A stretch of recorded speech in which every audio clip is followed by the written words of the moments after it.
Hello दोस्तों, कैसे हैं आप लोग। स्वागत है आप सभी लोगों का आप सभी के अपने चैनल सपोर्टिंग आप फार्मेसी में।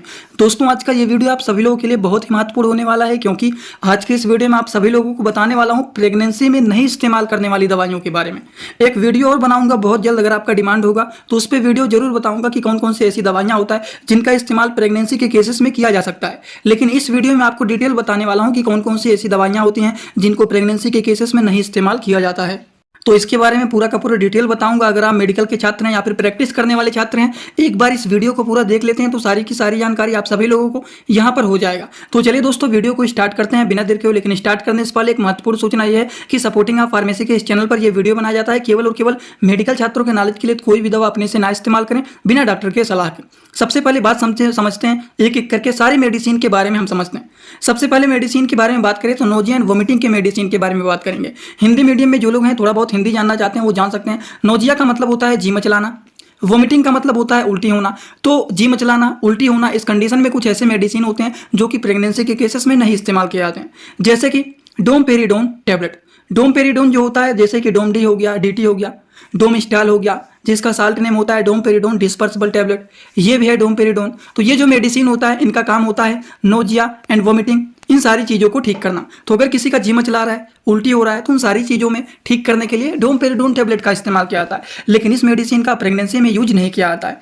इसी तरह से कुछ और भी मेडिसिन के बारे में चलिए हम जानकारी ले लेते हैं। जैसे कुछ एंटीबायोटिक मेडिसिन के बारे में बात करें जो कि बैक्टीरियल इन्फेक्शन को किल करने के लिए इस्तेमाल किए जाते हैं, जो कि फ्लोरोक्विनोलोन्स के क्लास के ये एंटीबायोटिक मेडिसिन बताने जा रहा हूँ। इन मेडिसिन का भी यूज प्रेगनेंसी के केसेस में नहीं किया जाता है, जैसे कि ciprofloxacin antibiotic medicine, ofloxacin antibiotic medicine, norfloxacin antibiotic medicine. इस तरह के जो मेडिसिन होते हैं, जैसे सिप्लॉक्स 500, फ्लॉक्सासिन 200, नॉरफ्लॉक्स TZ, ये सारे जो मेडिसिन होते हैं, इनका इस्तेमाल प्रेगनेंसी के केसेस में नहीं किया जाता है। आई होप आप लोगों को ये बात समझ में आ गया होगा, जो कि अगर मान लीजिए किसी को डायरियल कंडीशन है या फिर फीवर से रिलेटेड कोई कंडीशन है, तो बैक्टीरियल इन्फेक्शन को किल करने के लिए इस तरह के मेडिसिन का यूज किया जाता है।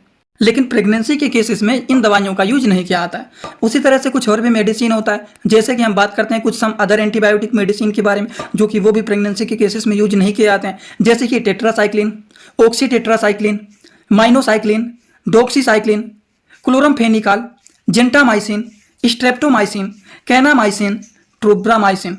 तो ये सारे जो मेडिसिन होते हैं, कुछ अदर क्लास के एंटीबायोटिक मेडिसिन होते हैं, जो कि इनका भी काम होता है कि ये भी बैक्टीरियल इन्फेक्शन को किल करने का काम करते हैं।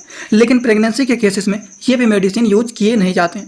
तो आई होप आप सभी लोगों को ये सारे एंटीबायोटिक के बारे में पता चल गया होगा। कुछ आप लोगों को फ्लोरोक्विनोलोन्स के क्लास के एंटीबायोटिक मेडिसिन के बारे में बताएं, जैसे सिप्रोफ्लॉक्सिन, ओफ्लॉक्सिन, नॉरफ्लॉक्सिन, ये सारे मेडिसिन को भी इस्तेमाल नहीं किया जाता है प्रेगनेंसी के केसेस में।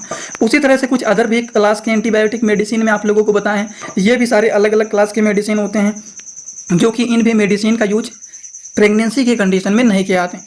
ये तो सारी की सारी बात हम लोगों ने समझ लिया एंटीबायोटिक मेडिसिन के बारे में। इसी तरह से कुछ और भी मेडिसिन के बारे में चलिए हम जानकारी ले लेते हैं।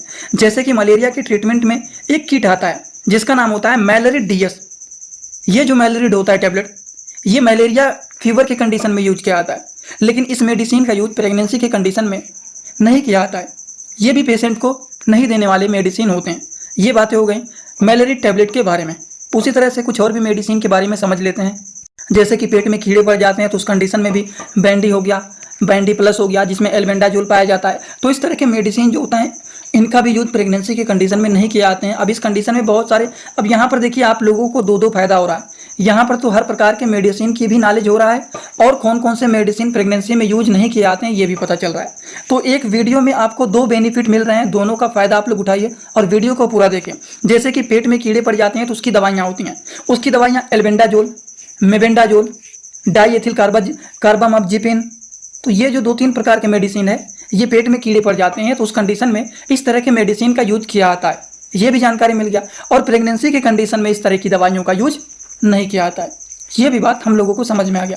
ये देखिए है एल्बेंडाजोल टैबलेट, ये मेबेंडाजोल टैबलेट, और ये है डाईएथिल कार्बामाज़ेपिन, ठीक, जो कि ये भी काफ़ी ज़्यादा यूजफुल एंड पॉपुलर ये भी मेडिसिन माने जाते हैं, जो कि हेट्राजान 100 के नाम से ये जाने जाते हैं। जो कि ये भी मेडिसिन इंडियन फार्माकोपिया का मेडिसिन होता है। अगर पेट में कीड़े पड़े हुए हैं तो उस कंडीशन में ये भी मेडिसिन यूजफुल माने जाते हैं। लेकिन प्रेगनेंसी के कंडीशन के बारे में अगर हम बात करें तो ये मेडिसिन का भी यूज नहीं किया जाता है। इसी तरह से कुछ और भी मेडिसिन के बारे में जानकारी ले लेते हैं, जो कि वो भी प्रेगनेंसी के कंडीशन में यूज नहीं किए जाते हैं। जैसे कि फंगल इन्फेक्शन के कुछ मेडिसिन के बारे में बात करें तो ये मेडिसिन है दोस्तों एम्फोटेरिन टेरिसिन बी, फ्लूकोनाजोल, इंट्राकोनाजोल, कीटोकोनाजोल एंड ग्राइसफ्लुइन। ये जो कुछ अलग अलग प्रकार के मेडिसिन के बारे में आपको बता रहा हूँ, ये भी मेडिसिन का यूज प्रेगनेंसी के कंडीशन में नहीं किए जाते हैं। और ये सारे मेडिसिन का काम क्या होता है? ये सारे मेडिसिन जो होते हैं दोस्तों, फंगल इन्फेक्शन के ट्रीटमेंट में यूज किए जाते हैं। अगर किसी को दांत, खाज, खुजली हुआ है तो उस कंडीशन में इस तरह के मेडिसिन का यूज किया जाता है।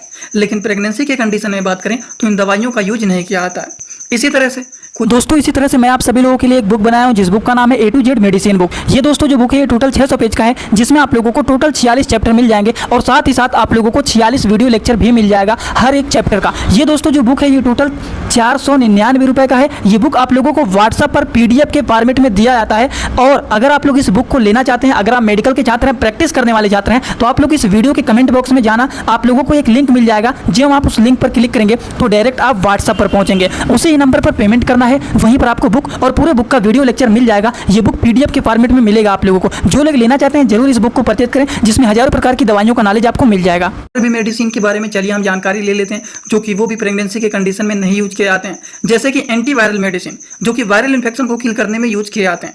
जैसे कि दोस्तों गैंसिक्लोविर, फॉस्कोर्नेट, एमांटिडिन, विडारेविन, ये जो मेडिसिन होते हैं दोस्तों, जैसे कि इनके अलग अलग नाम भी होते हैं। ये है नाटक्लोविर, ये एमेंट्रिल।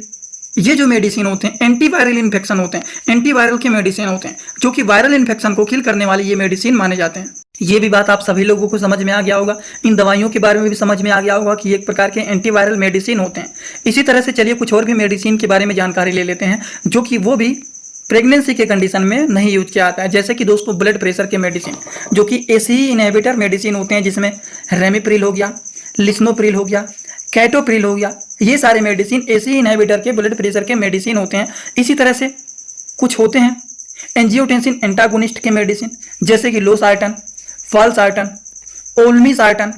तो ये कुछ अलग अलग प्रकार के ब्लड प्रेशर के मेडिसिन होते हैं। लेकिन ये जो मेडिसिन होते हैं इनका भी यूज दोस्तों प्रेगनेंसी के कंडीशन में नहीं किया जाता है, जो कि काफ़ी ज़्यादा यूजफुल एंड पॉपुलर ये भी नाम से मेडिसिन माने जाते हैं। लेकिन प्रेगनेंसी के कंडीशन में अगर हम बात करें तो इन दवाइयों का यूज नहीं किया जाता है। और इतना ही नहीं, इसी तरह से कुछ और भी अलग अलग प्रकार के मेडिसिन होते हैं जो कि प्रेगनेंसी के कंडीशन में नहीं यूज किए जाते हैं। जैसे कि मानसिक रूप से बीमार व्यक्तियों की कुछ दवाइयाँ होती हैं, जैसे कि सबसे पहले जो मेडिसिन होते हैं फ्लूफेनाजियम, ट्राइमीप्रामाइन, डोटीफिन। तो ये कुछ ऐसे अलग अलग प्रकार के मेडिसिन होते हैं जो ऐसे पेशेंट होते हैं जो कि मानसिक रूप से बीमार होते हैं। उस तरह के कंडीशन में पेशेंट को इस तरह की दवाइयाँ चलाया जाता है। लेकिन प्रेगनेंसी के कंडीशन में इस तरह की दवाइयाँ भी नहीं चलाया जाता है, जो कि आप सभी लोगों को पता रहना चाहिए।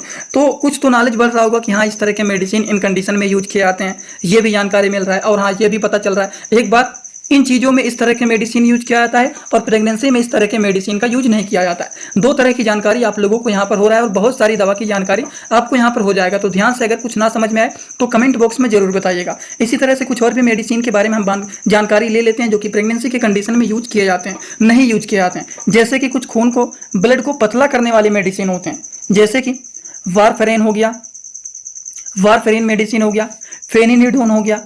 तो ये जो अलग अलग प्रकार के मेडिसिन होते हैं ये खून को पतला करने वाली मेडिसिन होती है। जब किसी का ब्लड का थक्का जम जाता है तो ब्लड को पतला करने के लिए इस तरह का मेडिसिन का यूज किया जाता है। लेकिन प्रेगनेंसी के कंडीशन में इस तरह की दवाइयों का यूज नहीं किया जाता है। आई होप आप लोगों को ये भी समझ में आ गया होगा। तो इसी तरह से हम बात करते हैं कुछ और भी मेडिसिन के बारे में जो कि प्रेगनेंसी के कंडीशन में यूज किए जाते हैं। अब आप लोगों को कुछ अस्थमा के मेडिसिन के बारे में बताने जा रहा हूँ। अस्थमा को हिंदी भाषा में बोलते हैं दमा, और दमा का मतलब क्या होता है? दमा का मतलब होता है सांस फूलना। अगर किसी को सांस लेने में दिक्कत हो रहा है, सांस सही से नहीं ले पा रहे हैं, तो उस कंडीशन में समझ जाना है कि उनको दमा की बीमारी है, उनको सांस लेने में दिक्कत होता है। और तो अस्थमा के कंडीशन में, दमा के कंडीशन में कीटोटिफेन हो गया टेबलेट, ये जो मेडिसिन होते हैं कुछ अलग अलग नामों से जाने जाते हैं। कीटोटिफेन टेबलेट जो होता है दोस्तों ये 1 mg के मेडिसिन है जो कि कीटोटैक के नाम से जाने जाते हैं। और ये मेडिसिन का भी यूज प्रेगनेंसी के कंडीशन में नहीं किए जाते हैं। आई होप ये समझ में आ गया होगा कि कीटोटिफेन जो होता है ये मेडिसिन जो कि कीटोटैक के नाम से जाने जाते हैं, जिसका साल्ट नेम होता है कीटोटिफेन टेबलेट, ये मेडिसिन दमा के कंडीशन में यूज किए जाते हैं जिनको सांस लेने में दिक्कत होता है। तो चलिए इसी तरह से हम कुछ और भी मेडिसिन के बारे में बात कर लेते हैं जो कि उनका काम क्या होता है और प्रेगनेंसी के कंडीशन में यूज किया जाता है कि नहीं किया जाता है। देखिए अस्थमा में क्या होता है, जो ब्रोंकाई होता है इस तरह से सिकुड़ जाता है, कॉन्ट्रैक्ट हो जाता है। तो इसको नॉर्मल कंडीशन में लाने के लिए ब्रोंकियोडाइलेटर मेडिसिन का इस्तेमाल किया जाता है, जिससे जो ब्रोंकाई होता है वो नॉर्मल कंडीशन में आ जाता है, जिससे पेशेंट सांस को आसानी से अंदर और बाहर कर सके।